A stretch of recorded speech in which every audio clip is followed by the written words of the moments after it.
Hello, everyone, and welcome to the final round front nine coverage of the 2020 MVP Open at Maple Hill. Our coverage this week is presented by OTB Discs, and we have Big Barry commentary bringing you the action here at this final round. Exciting action. Jeremy Colling, joined by Paul Ulibarri. And we're going to be able to watch some of the most exciting players on tour. Ricky Wysocki right here at 15 under par, 100% Circle 1 putting. Hasn't missed a single one. And Paul McBeth only missed one Circle 1 putt so far himself. He is putting very well as well. He is right there on Ricky's coattails. And we've got the excited, the jubilant Calvin Heimburg in the mix as well. And the young player from Wyoming, Michigan, Kyle Klein, retaining his spot on the lead card. Kind of a breakout performance for the young man. Let's get into a hole breakdown. Welcome to what was voted the #1 starting hole in the world. Hole 1 at Maple Hill has a little bit of everything, and this elevated tee is actually the player's best friend. It allows the player to carry this 475-foot shot over the intimidating pond. Once you do carry the pond and you're not tucked behind one of the many Christmas trees, you'll have this tricky upshot into an island green. Let's see how it plays out.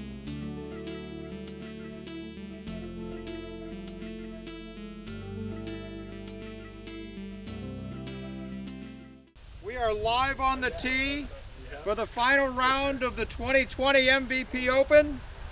Teeing off first from Campobello, South Carolina at 15 under par, Ricky Wysocki.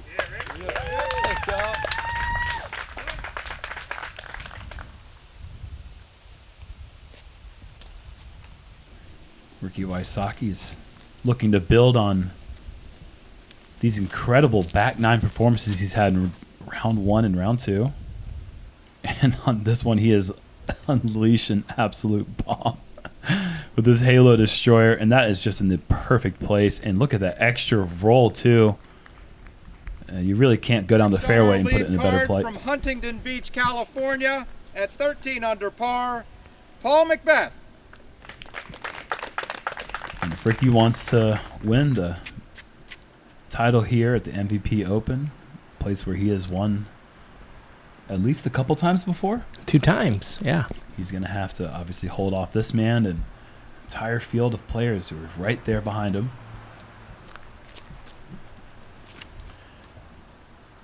This is turning over, but is high enough to maybe hyzer back into a attackable position, but it's going to be a difficult shot from that area. I remember you mentioning that the line is kind of cut off to the right side into the green, and Florida, see what he has. So far, Calvin Heimburg.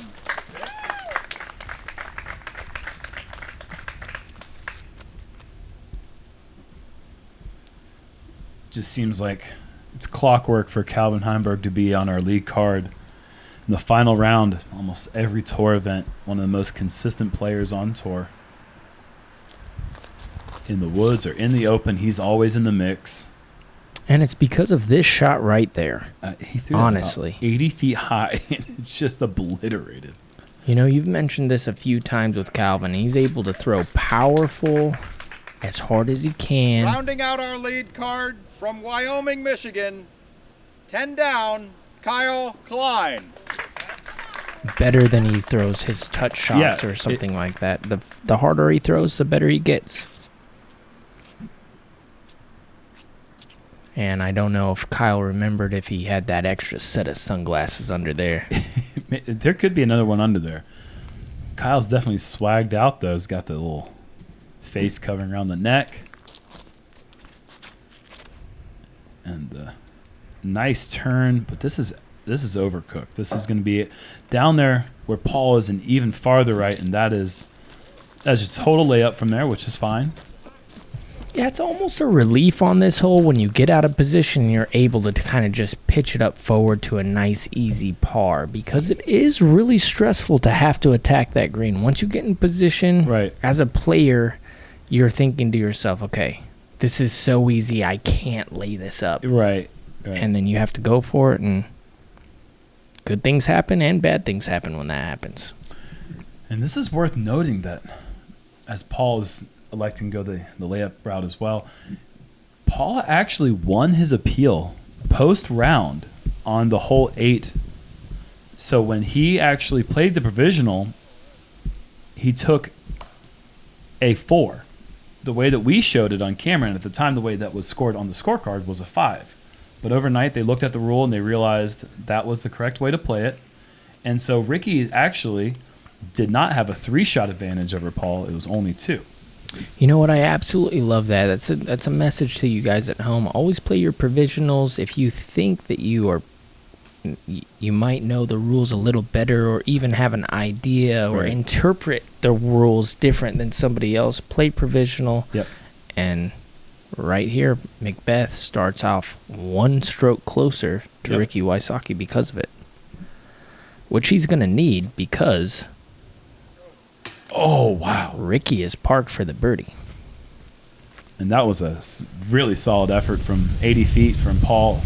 Hurricane coming in really fast for Calvin Heimberg here. Yeah. What is going on? And when that wind picks up, oh, wow. Incredible putt Unreal. from 50 feet, just inside 50 feet for Calvin. But when that wind picks up here in Leicester, Massachusetts, this goes from Maple Hill to Maple Mountain.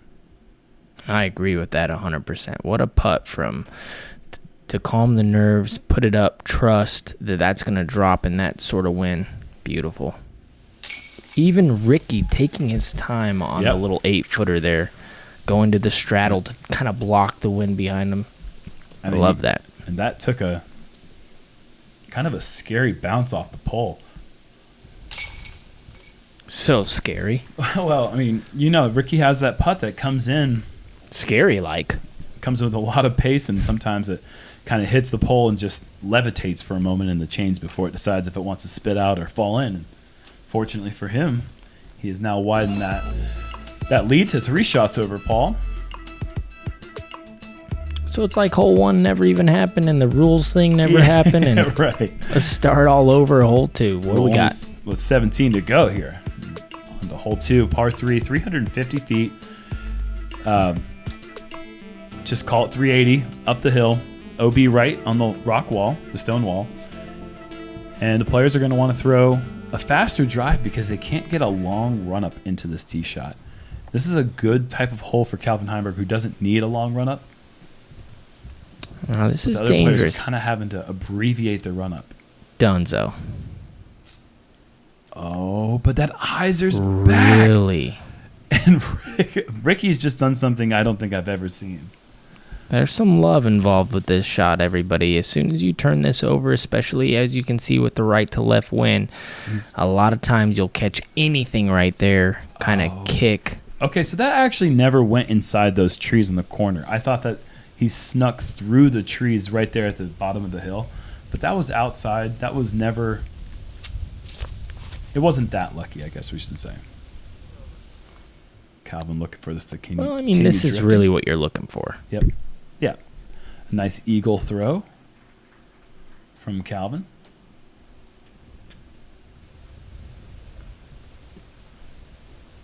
Definitely the last few days have been windy, but for some reason I feel like on this particular day the winds were a bit up at the beginning of the round. Oh, it's swirling everywhere on the course, and it's picking up. It's not really a consistent speed, but it's definitely one of the toughest conditions we've had all week. And Paul gets that just inside the circle. So 3 nice drives so far. And with that left to right wind, And- Kyle's going to be reaching for that roller. He's going to have to get it extra wide left Yep. and let that wind kind of push it to the right, and he does that Yeah. really nicely. And rolling up the bridge, and that really chipped him up. That was a really good angle, and like you said, pushed that one just a bit wider left than he did in round 2, but did not get the same result. But maybe a chance to make a big spin putt here. Are you kidding me? Incredible.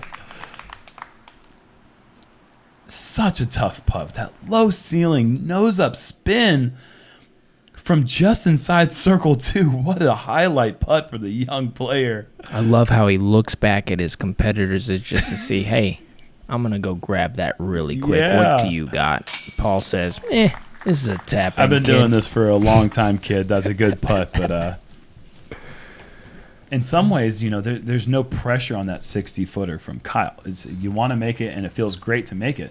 The pressure really is on Paul there. He's the one that's trailing Ricky. Oh, Calvin off the left side. That's an unfortunate miss. But those are the ones you have to make. The ones that are inside the circle, especially last round lead card in the mix, that's when the pressure starts to build up.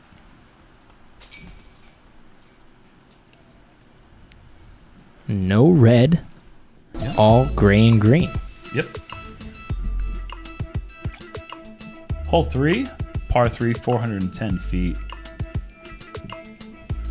One of the tougher par 3s on the course, and the very, very awkward line. It forces you to take a somewhat overstable backhand driver, force it over to the right, and give it just enough height that it can fight its way back up the hill. Not uncommon to see players play this one safe. Big numbers can happen in a heartbeat. And Ricky just didn't quite get this one turned over enough, but it fought through all the way up there. That's a great break. Yeah, that's in Ricky land right there. That's going to be full send at the basket. He's not going to be laying that one up. Oh, wow. Lovely. And the skip towards the basket. That's a great break from Paul. That spells bogey early if you hit that tree, and he missed it on the right side, but so common in the woods. If you're going to miss it by 5 feet, not by 1 foot.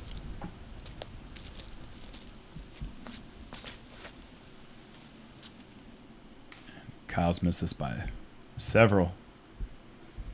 Yeah, we've seen him struggle with that the last couple shots. A little bit early, he maybe thought, hey, if Macbeth can do it, so can I. Well, grab a couple titles and maybe you might get through there, buddy.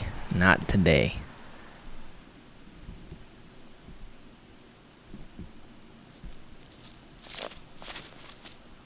Calvin is getting this thing. Oh, that's so beautiful. Wow. Can't draw it up any better. Nope, that's as good as it gets.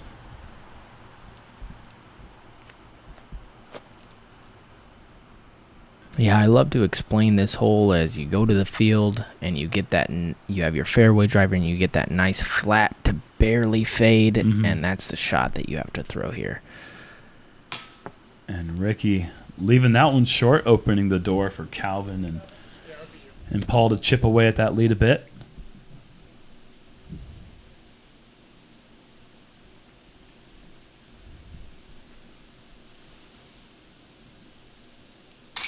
And Paul says, "Thank you very much. I'll take that." Wham blam, thank you, ma'am. He does that. This is putting superb right now. Yeah, I believe combined Ricky and Paul for I believe the entire tournament has only missed one. One inside the circle, so. That's an incredible stat. Absolutely incredible. Especially with how swirly the winds are and the high rises and the death putts. The high rises, exactly. There's so many places, but they're putting great, and that's obviously why they're the top 2 players so far at this event. Hole 4, par 3, 250 feet, straight down the chute. Pick a putter or a forehand, a little bit of Anheuser, and hey, if you're Paul McBeth, let's see that thumber again. There's a lot of different ways to get down there, but you got to pump the brakes once you start getting down to the rock wall. So often you'll see a disc coming with a little bit too much speed and skip over that wall. Friend pack, did you throw the thumber? Did I? Yeah. Oh, absolutely not. Wow. Paul, once again, what? I don't know what that did. Probably hit a tree. Another thumber here. Calvin Heimberg going putt thumber. This is now 4 players I've never seen throw thumber. And He made the Mando. he almost killed about 3 different people in the process. Ricky loves these kind of shots. Go in. Little pig shot right down the middle. Just needs to Hit slow down. And that's a great result.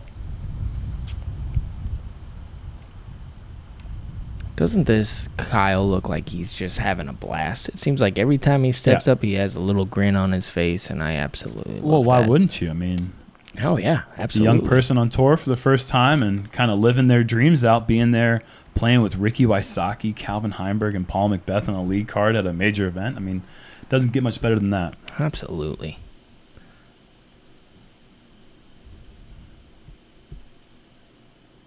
Calvin have to go into scramble mode, and that was a great effort from a very tough spot up there. He's got his work cut out for him for the par putt. Not quite sure if those trees are in the way. And Ricky's up and in for the birdie, so I guess Paul's even closer with that thumber.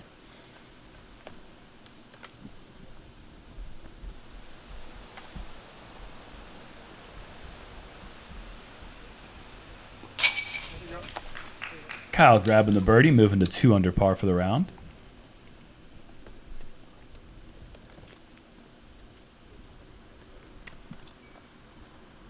I love the body language that he has as well. You know, there's no nerves. It doesn't look like he's putting with confidence. He's walking off of the green with confidence to the next shot, getting focused.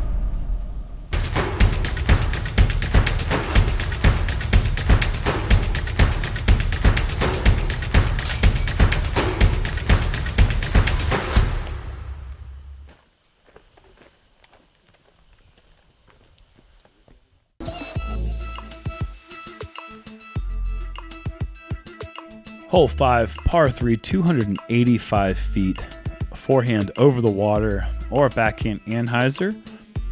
The trick is just getting the height right, and with the wind being a little bit swirly throughout each day, you really have to judge how much height you really want to give on this thing. Sometimes you want to keep it really tight, sometimes you want to push it out wide.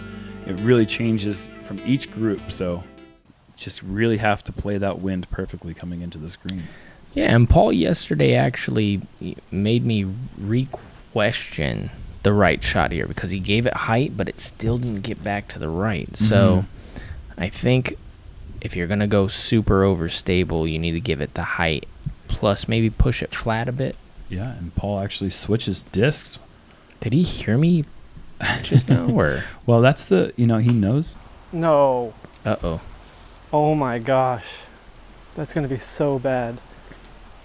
It's actually Really bad. really bad. It's gone to the drop zone, and you got to imagine that the memory of round 2 where Paul was 3 under coming to this hole, going out of bounds, and takes a 5 on the hole has got to be going through his mind right now. And Ricky going with a pig here, and this needs to catch the same break. And he does. He gets through to circle 1. Yeah, he's got a putt, and that's a big opportunity for Rick to grab a good birdie here on hole 5. Potentially a 2-stroke swing.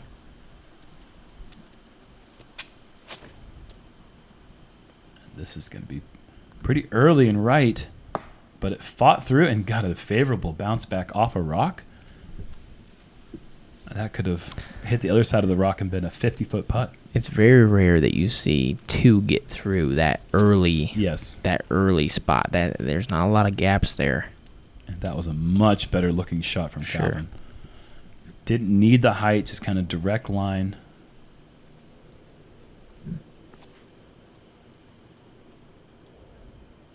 And Paul putting the brakes on a little bit closer today. This is a big putt right here. And Ricky hearts that one off to a 4 under start through 5 holes. He is looking so smooth and confident right now.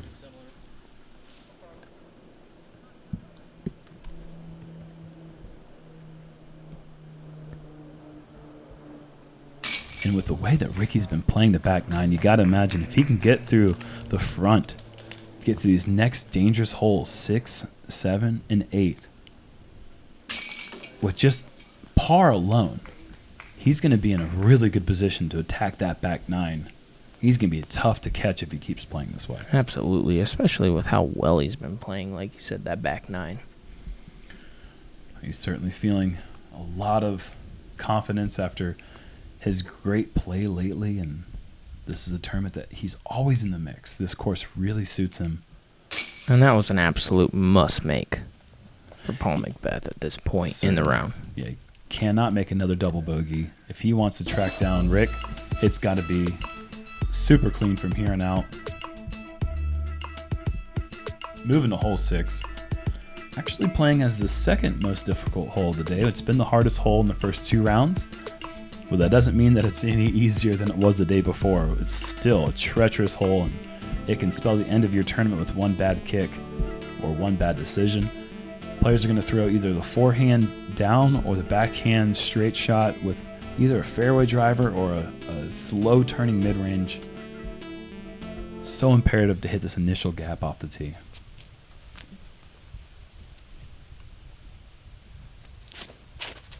And Ricky's pulled this one left. But it got through. I thought he was destined for one of those early tree kicks, and That's okay. Mhm. That's okay. He can scramble from there. Kyle inside flip up. Beautiful shot. Oh, this is going up to circle 1. And a really bad kick, but that's still open look from there. Yeah, you'll settle out of court for that one anytime. Yeah, sure. Take the kid. I'll take the birdie. I don't know. Oh boy.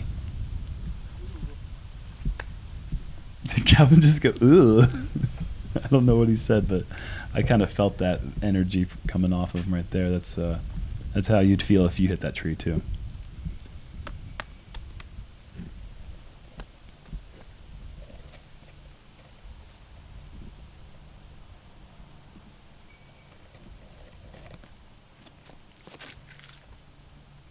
Paul going ESP Buzz. And that's Circle that's 2. that's how you draw it up. And that's pin high perfectly, 375 feet from the tee. Notice the basket shaking a little bit scared. I would be too.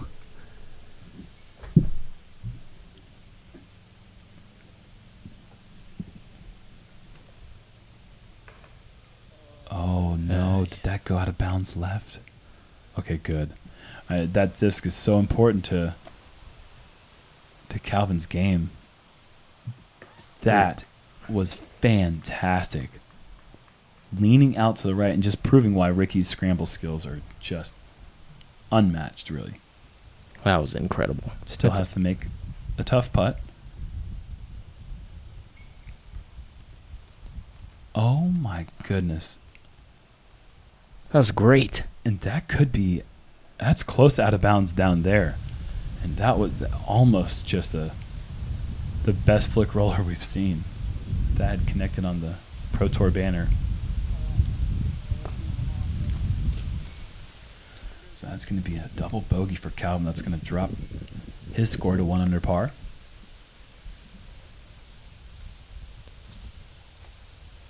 Just a bit too much nose up for Kyle. Still a great look. I mean, one little gust and that thing drops right in the basket. It was a good bid from him. Better high than low. Paul McBeth looking to keep that hot putter streak going here. 36 feet. And right side changed just enough to grab the basket and fall in for the elusive 2. One of 9 players on the day to grab the super difficult birdie. And he knows it. He knows that putt was so important, especially after the bogey on the last hole. Rick for that short par putt. That's an incredible scramble from out of position. He was not only off the fairway, he was early, had to lean out to the side and managed to get that approach up there to circle one. And really, par on this hole is birdie. I mean, this is the shortest par 4 that we're gonna play all year. Yeah, it used to actually be called a par 4 just because the scoring average was so high that it only made sense to play it that way. However, you know that it doesn't. You can get to the pin like Paul did with a mid-range. Right. It just is such a scary hole, and hats off to those players who were able to grab the 2. And another tough par 3 right here, hole 7, par 3, 370 feet, straight up the road. You're never going to get a consistent skip off that road, so you really have to fly it all the way up the fairway perfectly to give yourself any chance at the 2. And a good point. This hole's a little bit further, playing uphill, so playing a lot farther, and there's no OB on the left or the right. Very tight gap, and the last hole plays almost a stroke harder. Oh, correct? and that's the last kick you want to see. Kicking right, but still negotiating most of the fairway before getting that late kick. It really all depends on where that one finished.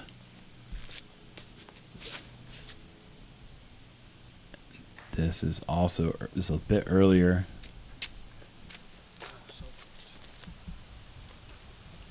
This is a hole where you're going to see 3, if not 4 guys in your group put their scramble skills to the test. This is not one of those players. Kyle's going to have a circle 2 putt for the birdie. That was a very smooth throw there. Yeah, that he impresses me more and more, honestly, with each hole that he plays. That's a very common tree to hit. That is the one to beat going up the left side fairway. Once again, Calvin out of position. Having to go with that flex eagle forehand, and that's going to be a double bogey most likely for Calvin. What's a double bogey? It's like if you think you have a lot of boogers in one nose, but then you have more in the other. Double booger? Yeah, double booger. That's horrible. You asked. That is a tough shot to throw. That he's going with a max speed disc with only 140-foot throw. To hold the touch on that on a downslope green, you really have to be incredibly touchy, almost more touchy than if you had, say, like a zone in the hand or something like that. Sure. Yeah, which is super rare to see somebody with that much touch. Ricky needs this. Oh, and off the top, Ricky's going to potentially lose another shot here to Paul if he can make this par save, which the way he's putting right now, there's not really a chance he's going to miss this. Good catch. Yeah. Good putt as well. And that's a par that you're always happy with walking off this hole. If you miss your shot by an inch, it can be a double bogey and a heartbeat. This will actually produce fairly decent scores for the round. I believe there were 11.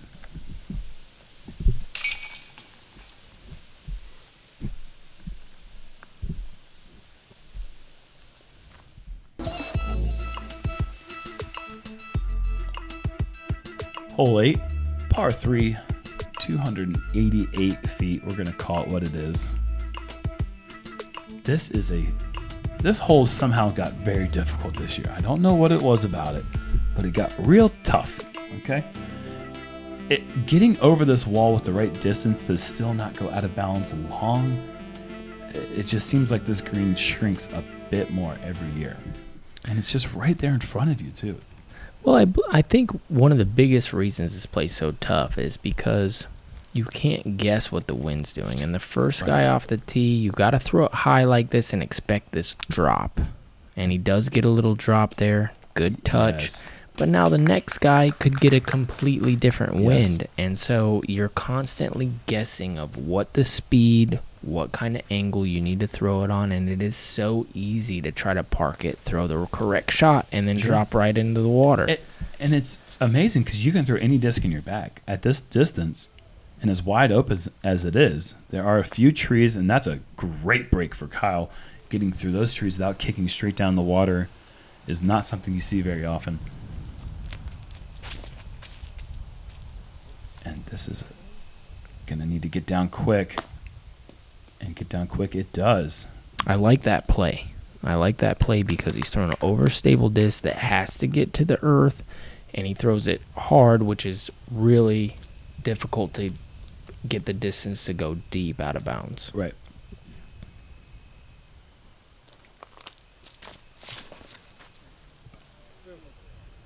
Calvin, This needs help. Yeah, this is drifting right, and this is Okay. in bounds. That's in the one place on the entire hole, except if you go way left, that is the biggest area where you can land safe.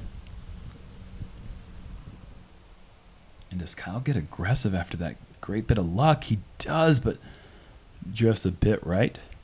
Yeah, good mistake. I mean, missed high right, which was good height. You don't want to hit low on the basket. It will for sure Wow. be going into the water. And Calvin got aggressive with that. Ricky. And did that go out of bounds? And just like that. Yeah, if you hit that basket, it'll definitely drift to that water. And just like that. In 2 holes.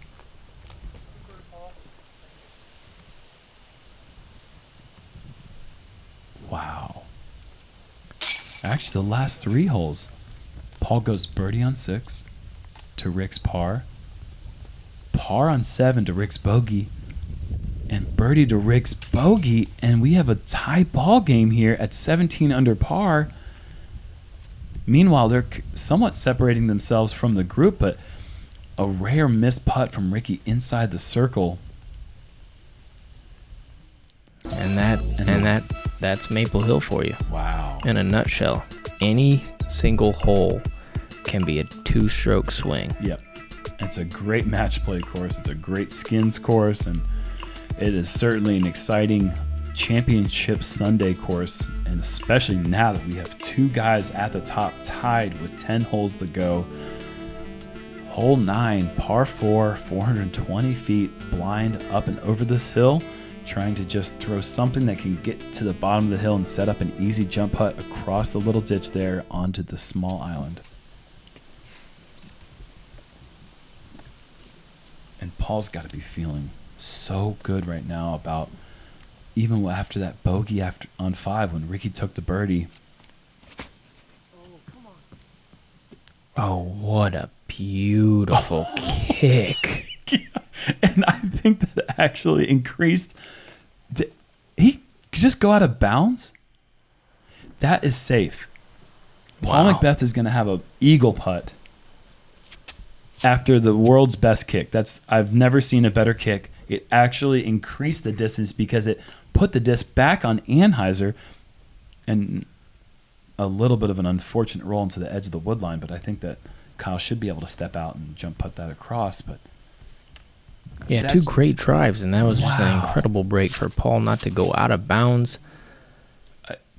that is And another good break from Calvin. I mean, let's just hand them out. yeah, they're free right now, Yeah. I guess. Free Chick-fil-A sandwiches to everybody. Dude, I am Doesn't hungry. matter. Don't say that. I'm always hungry. And Ricky with a nice pig. Nobody hits trees these days. Here, piggy. Down to the bottom of the hill. That's the way you draw it up when you throw it. Perfect. Spike Heiser not making the island. That's going to be short Yeah. and That is tough putt for Yeah. par. And Ricky's looking to keep this one close, and he does. That is a A nice way to bounce back from the unfortunate bogey on 8. Kyle having to go with a little tiny touchy half throw. Nice angle in there to really slow down the disc. That was a way tougher shot than it looked. Wow. I've never seen anything remotely this close to the basket before.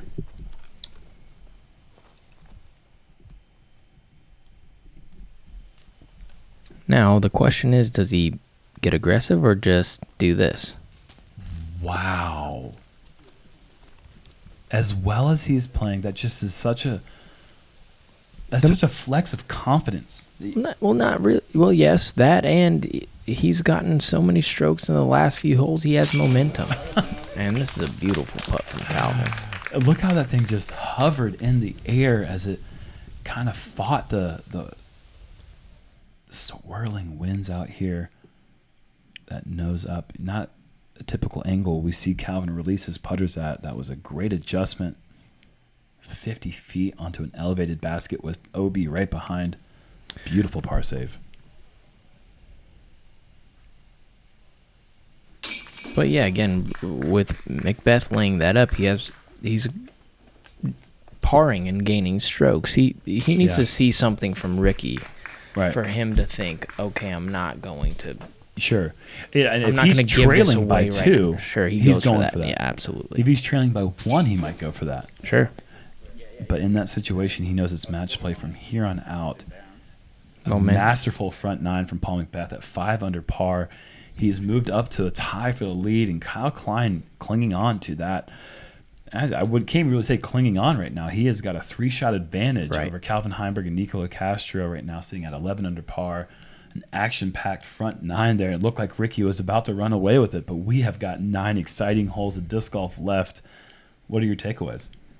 You know what? We have a classic course, and it's been a while since we've had a Ricky Wysocki McBeth battle, and we're tied up going in the back 9. I mean, there's nothing else we can really say. Well, we're going to see you in just a moment. Thank you so much to the Joe Mess Pro Founders Club. Thank you to OTB Discs. Thank you to MVP, and thank you for watching. Tune back in for the exciting conclusion of the 2020 MVP Open.